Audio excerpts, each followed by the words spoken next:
The Immortal Life of Henrietta Lacks by Rebecca Skloot. Chapter 4. The Birth of HeLa. Guy's 21-year-old assistant, Mary Cubic, sat eating a tuna sandwich at a long stone culture bench that doubled as a break table. She and Margaret and the other women in the Guy lab spent countless hours there, all in nearly identical cat-eye glasses with dark frames and thick lenses, their hair pulled back in tight buns. At first glance, the room could have been an industrial kitchen. There were gallon-sized tin coffee cans full of utensils and glassware, powdered creamer, sugar, spoons, and soda bottles on the table, huge metal freezers lining one wall, and deep sinks Guy made by hand using stones he collected from a nearby quarry. But the teapots sat next to a Bunsen burner, and the freezers were filled with blood, placentas, tumor samples, and dead mice, plus at least one duck Guy kept frozen in the lab for more than 20 years after a hunting trip, since it wouldn't fit in his freezer at home. Guy had lined one wall with cages full of squealing rabbits, rats, and guinea pigs. On one side of the table, where Mary sat eating her lunch, he'd built shelves holding cages full of mice, their bodies filled with tumors. Mary always stared at them while she ate, just as she was doing when Guy walked into the lab carrying the pieces of Henrietta's cervix. "I'm putting a new sample in your cubicle," he told her.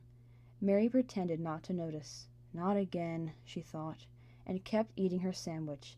"It can wait till I'm done." Mary knew she shouldn't wait. Every moment those cells sat in the dish made it more likely they'd die. But she was tired of cell culture, tired of meticulously cutting away dead tissue like gristle from a steak, tired of having cells die after hours of work. Why bother? She thought. Guy hired Mary for her hands. She was fresh out of college with a physiology degree when her advisor sent her for an interview. Guy asked Mary to pick up a pen from the table and write a few sentences. "Now pick up that knife," he said. "Cut this piece of paper. Twirl this puppet." Mary didn't realize until months later that he'd been studying her hands, checking their dexterity and strength to see how they'd stand up to hours of delicate cutting, scraping, tweezing, and puppeting. By the time Henrietta walked into Hopkins, Mary was handling most of the tissue samples that came through the door, and so far, all samples from Tyndall's patients had died. At that point, there were many obstacles to growing cells successfully. For starters, no one knew exactly what nutrients they needed to survive, or how best to supply them. Many researchers, including the Guys, had been trying for years to develop the perfect culture medium, the liquid used for feeding cells. The recipes for Guy culture medium evolved constantly as George and Margaret added and removed ingredients, searching for the perfect balance. But they all sounded like witches' brews: plasma of chickens, puree of calf fetuses, special salts, and blood from human umbilical cords. George had rigged a bell and cable from the window of his lab across a courtyard to the Hopkins maternity ward, so nurses could ring any time a baby was born, and Margaret or Mary would run over and collect umbilical cord blood. The other ingredients weren't so easy to come by. George visited local slaughterhouses at least once a week to collect cow fetuses and chicken blood. He'd drive there in his rusty old Chevy, its left fender flapping against the pavement, shooting sparks. Well before dawn, in a run-down wooden building with a sawdust floor and wide gaps in the walls, Guy would grab a screaming chicken by the legs, yank it upside down from its cage, and wrestle it to its back on a butcher block. He'd hold its feet in one hand and pin its neck motionless to the wood with his elbow. With his free hand, he'd squirt the bird's chest with alcohol and plunge a syringe needle into the chicken's heart to draw blood. Then he'd stand the bird upright, saying, "Sorry, old fella," and put it back in its cage. Every once in a while, when a chicken dropped dead from the stress, George took it home so Margaret could fry it for dinner. Like many procedures in their lab, the Guy kitchen bleeding technique was Margaret's creation. She'd worked out the method step by step, taught it to George, and wrote detailed instructions for the many other researchers who wanted to learn it. Finding the perfect medium was an ongoing experiment, but the biggest problem facing cell culture was contamination. Bacteria and a host of other microorganisms could find their way into cultures from people's unwashed hands, their breath and dust particles floating through the air, and destroy them. But Margaret had been trained as a surgical nurse, which meant sterility was her specialty. It was key to preventing deadly infections in patients in the operating room. Minnie would later say that Margaret's surgical training was the only reason the Guy lab was able to grow cells at all. Most culturalists, like George, were biologists. They knew nothing about preventing contamination.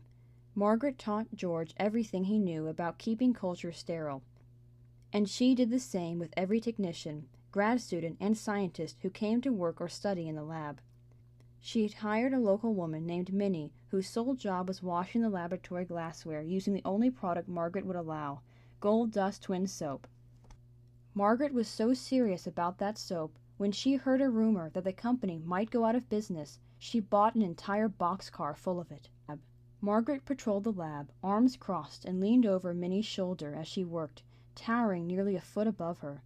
If Margaret ever smiled, no one could have seen it through her ever-present surgical mask. She inspected all the glassware for spots or smudges, and when she found them, which was often, she'd scream, "Minnie!" so loud that Mary cringed. Mary followed Margaret's sterilizing rules meticulously to avoid her wrath, and after finishing her lunch and before touching Henrietta's sample, Mary covered herself with a clean white gown, surgical cap, and a mask, and then walked to her cubicle, one of 4 airtight rooms George had built by hand in the center of the lab. The cubicles were small, only 5 feet in any direction, with doors that sealed like a freezer to prevent contaminated air from getting inside. Mary turned on the sterilizing system and watched from outside as her cubicle filled with hot steam to kill anything that might damage the cells. When the steam cleared, she stepped inside and sealed the door behind her. Then hosed the cubicle's cement floor with water and scoured her workbench with alcohol. The air inside was filtered and piped in through a vent on the ceiling. Once she'd sterilized the cubicle, she lit a Bunsen burner and used its flame to sterilize test tubes and a used scalpel blade, since the Guy lab couldn't afford new ones for each sample. Only then did she pick up the pieces of Henrietta's cervix, forceps in one hand, scalpel in the other, and carefully slice them into 1-millimeter squares. She sucked each square into a pipette and dropped them one at a time onto chicken blood clots she'd placed at the bottom of dozens of test tubes. She covered each clot with several drops of culture medium, plugged the tubes with rubber stoppers, and labeled each one as she'd label most cultures they grew, using the first 2 letters of the patient's first and last name. After writing HeLa for Henrietta and Lax in big black letters on the side of each tube, Mary carried them into the incubator room that Guy had built just like he'd built everything else in the lab, by hand and mostly from junkyard scraps, a skill he'd learned from a lifetime of making do with nothing. George Guy was born in 1899 and raised on a Pittsburgh hillside overlooking a steel mill. Soot from the smokestacks made his parents' small white house look like it had been permanently charred by fire and left the afternoon sky dark. His mother worked the garden and fed her family from nothing but the food she raised. As a child, George dug a small coal mine in the hill behind his parents' house. He'd crawl through the damp tunnel each morning with a pick, filling buckets for his family and neighbors so they could keep their houses warm and stoves burning. Guy paid his way through a biology degree at the University of Pittsburgh by working as a carpenter and mason, and he could make nearly anything for cheap or free. During his second year in medical school, he rigged a microscope with a time-lapse motion picture camera to capture live cells on film. It was a Frankensteinish mishmash of microscope parts, glass, and 16-millimeter camera equipment from who knows where, plus metal scraps and old motors from Sharpo's junkyard. He built it in a hole he'd blasted in the foundation of Hopkins right below the morgue, its base entirely underground and surrounded by a thick wall of cork to keep it from jiggling when streetcars passed. At night, a Lithuanian lab assistant slept next to the camera on a cot, listening to its constant tick, making sure it stayed stable through the night, waking every hour to refocus it. With that camera, Guy and his mentor, Warren Lewis, filmed the growth of cells a process so slow, like the growth of a flower, the naked eye couldn't see it. They played the film at high speed so they could watch cell division on the screen in one smooth motion, like a story unfolding in a flipbook. It took Guy 8 years to get through medical school because he kept dropping out to work construction and save for another year's tuition. After he graduated, he and Margaret built their first lab in a janitor's quarters at Hopkins.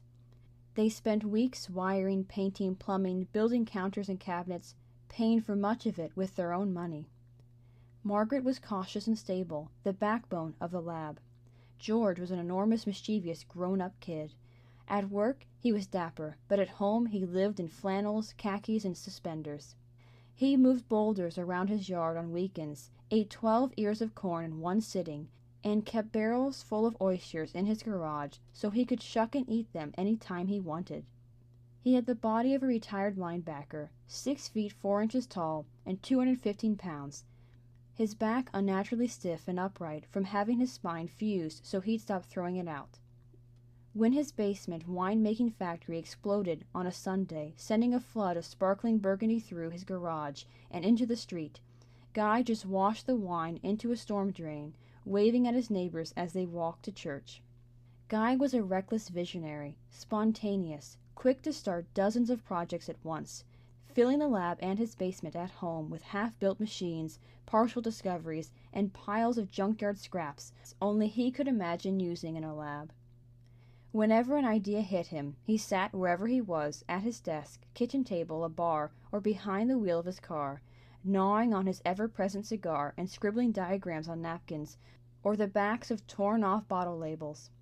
That's how he came up with the roller tube culturing technique, his most important invention. It involved a large wooden roller drum, a cylinder with holes for special test tubes called roller tubes. The drum, which Guy called the whirligig, turned like a cement mixer 24 hours a day, rotating so slowly it made only 2 full turns an hour, sometimes less. For Guy, the rotation was crucial. He believed that culture medium needed to be in a constant motion, like blood and fluids in the body, which flow around cells, transporting waste and nutrients. When Mary finally finished cutting the samples of Henrietta's cervix and dropping them in dozens of roller tubes, she walked into the incubator room, slid the tubes one at a time into the drum, and turned it on. Then she watched as Guy's machine began churning slowly. Henrietta spent the next 2 days in the hospital, recovering from her first radium treatment. Doctors examined her inside and out, pressing on her stomach, inserting new catheters into her bladder, fingers into her vagina and anus, needles into her veins. They wrote notes in her chart saying, 30-year-old colored female lying quietly in no evident distress, and patient feels quite well tonight, morale is good, and she is ready to go home. Before Henrietta left the hospital, a doctor put her feet in the stirrups again and removed the radium. He sent her home with instructions to call the clinic if she had problems, and to come back for a second dose of radium in 2.5 weeks. Meanwhile, each morning after putting Henrietta's cells in culture, Mary started her days with the usual sterilization drill. She peered into the tubes, laughing to herself and thinking, "Nothing's happening. Big surprise." Then 2 days after Henrietta went home from the hospital, Mary saw what looked like little rings of fried eggs white around the clots at the bottoms of each tube.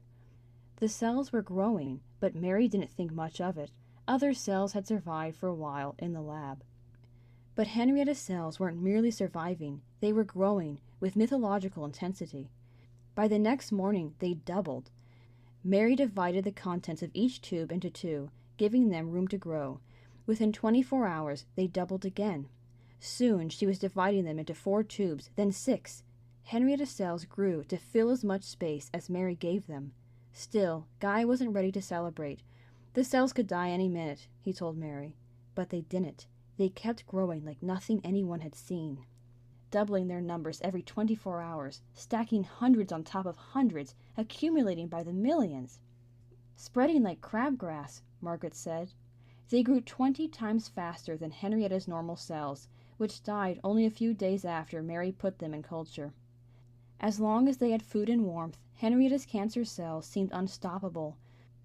Soon, George told a few of his closest colleagues that he thought his lab might have grown the first immortal human cells, to which they replied, "Can I have some?"